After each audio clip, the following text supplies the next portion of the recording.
Merhaba arkadaşlar, kanalıma hoş geldiniz. Bugünkü modelimizi bu güzel ipimizle başlayacağız. İpim Angora Gold. 100 gram 550 metre uzunluğu olan iplerden bununla harika bir model başlayacağız. İpime uygun kullanacağım şiş 3 numara. Modelimiz oldukça güzel ve kolay bir model. Umarım siz de beğenir, benimle yaparsınız. Dilerseniz yapım aşamalarına geçelim. İlmeklerimizi alarak başlayalım.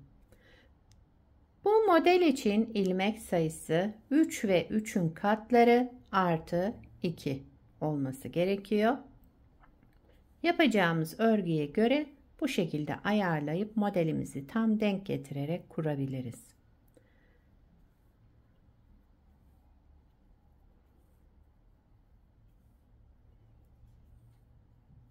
Şöyle hemen sayayım. 2, 4, 6, 8, 10, 12, 14, 15, 16, 17. 17 ilmekle modelimi kuracağım. Ben şöyle bir ters bir düz lastik yapacağım. Kenar ilmeğinden sonra bir ters bir düz, bir ters bir düz örerek birkaç sıra lastik yapacağım. Lastiğin üzerine başlayalım.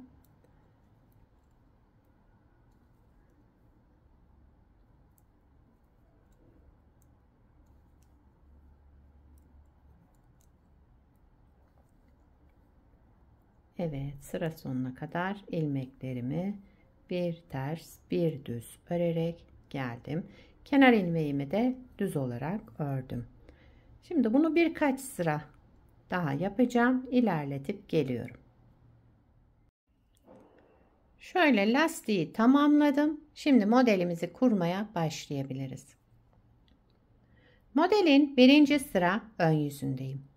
Kenar ilmeğimi örmeden aldım. Bütün ilmeklerimi düz örüyorum. Birinci sıra ön yüzünde ilmeklerimizi düz örerek devam edelim.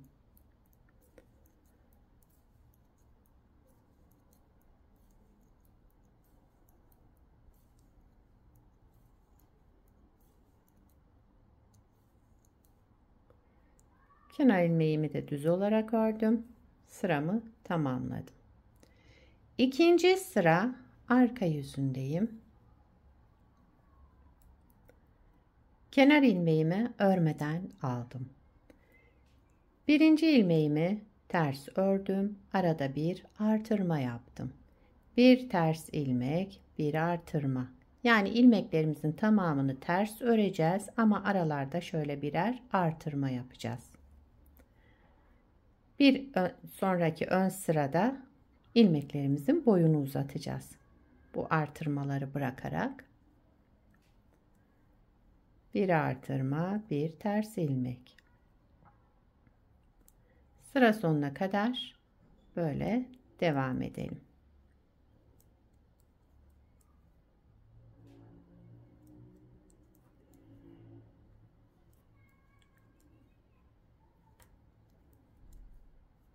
Evet. Bir doladım, bir ters ilmek ördüm. Kenar ilmeğimi de düz olarak ördüm. Şöyle. Üçüncü sıra ön yüzündeyiz. Kenar ilmeğimi örmeden aldım. Bakın aralarda hep birer artırmamız var. Üçüncü sıra ön yüzünde kenar ilmeğimi örmeden aldım. Devamında bir artırma yaptım. Daha sonra burada 3 ilmeği alıyorum şişime. Aralardaki artırma yaptıklarımı bıraktım. 3 ilmeğin şöyle boyunu uzattım. Tekrar bunları sol şişime aldım. 3 ilmeği bir artırma yapmıştık burada. Daha sonra birinci ilmeğimi düz ördüm. Şişimden çıkarmıyorum. 1 ve 2'yi alarak düz ördüm. Şişimden çıkarmıyorum. 1, 2, 3. Üçüncü ilmeği de aldım. Hepsini bir şöyle düz ördüm.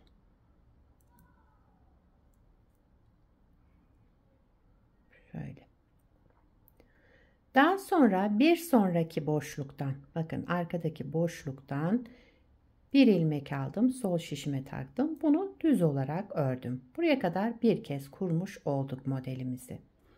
Daha sonra bir artırma yaptım.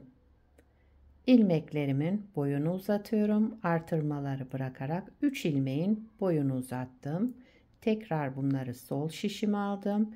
Birinci ilmeğimi düz ördüm. Şişimden çıkarmıyorum. 1 ve 2'yi aldım, düz ördüm. Şişimden çıkarmıyorum. 1, 2, 3. Üçüncü ilmeği de aldım. Düz ördüm ve hepsini şişimden çıkardım.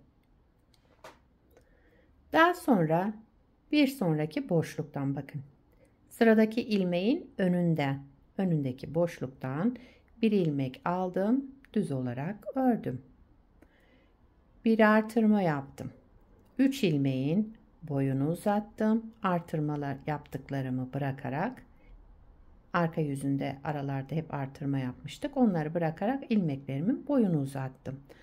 Daha sonra birinci ilmeğimi düz ördüm. İkinciyi de aldım. İkisini bir düz ördüm. Üçüncüyü de aldım. Üçünü bir düz ördüm ve sol şişimden çıkardım.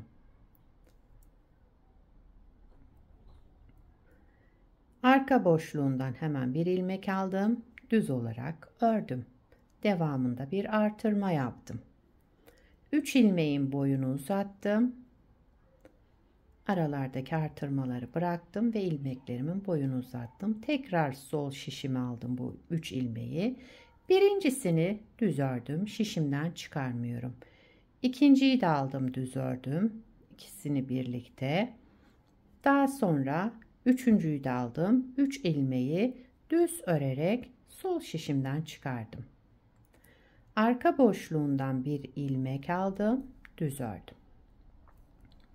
Son 3 ilmeğim kaldı. Yine aynı işlemi yapacağım. Bir artırma yaptım. Daha sonra 3 ilmeğin boyunu uzattım. Artırmaları bırakarak şöyle. Daha sonra bu üçünü sol şişime aldım. Bakın daha önce burada bir artırma yapmıştım. O duruyor. Birinci ilmeğimi düz ördüm. Şişimden çıkarmıyorum. İkinci ilmeğimi de aldım. Düz ördüm. Üçünü bir aldım. Düz ördüm ve sol şişimden çıkardım. Ara boşluktan hemen şuradan bir ilmek çıkardım. Aldım. Bunu düz olarak ördüm. Kenar ilmeğin önünden bir ilmek çıkarmış oldum. Burada artırma yapmıyorum. Sıra başında artırma yapmıştım. Sıra sonunda sadece ara boşluktan bir ilmek aldım. Daha sonra kenar ilmeğimi düz olarak ördüm. Üçüncü sıramızı tamamladık. Dördüncü sıra arka yüzündeyim. Kenar ilmeğimi örmeden aldım. Sıradaki bak tek olan ilmeği ters ördüm. Bu üçlü ilmeğe gelince üçünü bir aldım. Düz ördüm. Tek ilmeğe düşürdüm. Bu artırma yaptım ve devamındaki ilmeği ters ördüm. İkisini ayrı ayrı. Üçlü ilmeğe gelince düz örerek tek ilmeğe düşürdüm. 2 ters, bir düz örüyoruz. Düz ördüğümüz zaman bu üçlü ilmeği üçünü bir alıp düz örelim. 2 ters, üçlü ilmeğin üçünü bir aldım. Düz ördüm. Tek ilmeğe düşürdüm. 2 ters ilmek. Yine geldim bu üçlüye. Üçünü bir aldım.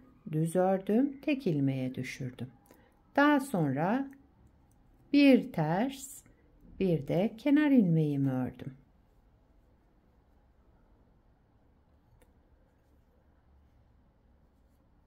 Evet. 5. sıra ön yüzündeyim. Kenar ilmeğimi örmeden aldım. Bütün ilmeklerimi düz örüyorum. 5. sıra ön yüzünde ilmeklerimin tamamını düz örerek devam ediyorum.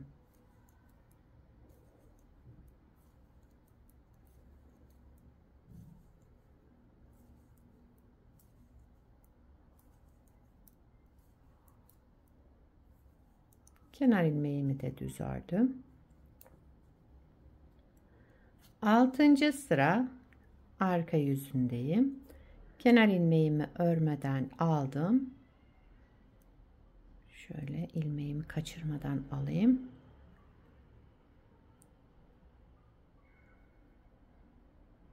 Evet.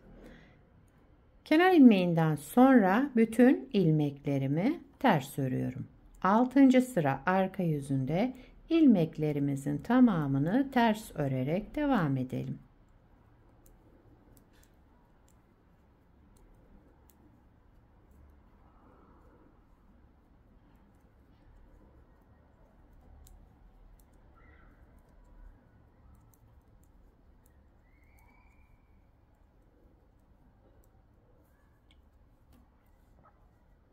Modeli bir kez kurmuş olduk arkadaşlar. Bakın model böyle devam edecek. Şöyle. Model ilerledikçe kendini gösterecek güzel ve de yapımı kolay bir model. Aynı şekilde tekrar kuracağız. 1. sıra burada ne yaptıysak aynısını yaparak devam edeceğiz. Bir parça da şöyle önce yaptım. Bunu lastiksiz yaptım. Bunu bir ters bir düz lastikle yaptık.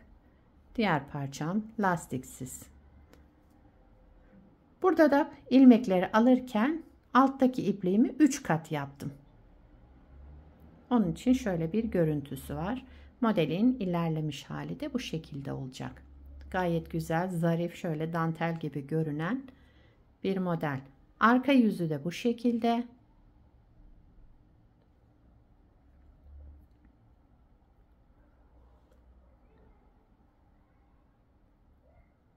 Şöyle kabartmalı. Bakın şuradan belli oluyor kabartmalarımız. Bu modelden yelek yapabilirsiniz, hırka yapabilirsiniz, etol şal yapımında, yani her türlü örgülerinizde kullanabilirsiniz. Örgünüze yapacağınız örgüye göre yani ipinizi de tercih edersiniz. Benim kullandığım şöyle angora bir ipti bugünkü. Şöyle bir görüntümüz oldu. Sizler de nelerde uygulayacaksınız bu modeli arkadaşlar? Onları da yorumlarda belirtirseniz sevinirim. Beni buraya kadar izlediyseniz bir beğeni yapmayı, yorum yapmayı, beni desteklemeyi unutmayın. Şimdiden hepinize teşekkürler. Yapacak olanlara kolay gelsin. Bir sonraki videoda görüşmek üzere. Hoşça kalın.